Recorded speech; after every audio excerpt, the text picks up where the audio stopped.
Tracy. We have discovered an old documentary showing one of the last fires to burn in the Sherpa Fire zone nearly 60 years ago. It was the massive Refugio fire that burned up to the ocean and up to Cachuma Lake. This film clip was put together by the Department of Agriculture in the late 50s. The Los Padres National Forest was closed to the public because of the high fire danger. At a ranch in the foothills, a generator house caught fire. It was right off Refugio Pass. It looked like a big one. The fire had picked a bad time to happen. With more than 50 other fires going in California, The flames spread, pushing a tower of smoke into the air.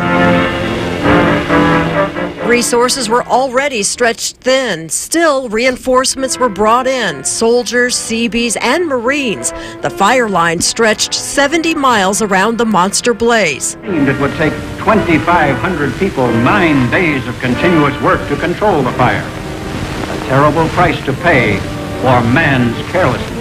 30-mile-an-hour winds hurled the massive flames from the ridge lines to the canyon floors, shutting down highways, burning across the train tracks, and flattening creek and riverbanks along the way. The watershed became a red hell. Eventually, backfire stopped the nearly 80,000-acre wildfire, which burned all the way to the water's edge at Cachuma Lake. From Santa Barbara to the north was a near solid mass of charred, blackened brush. Those who cleared their properties beforehand had homes to go back to.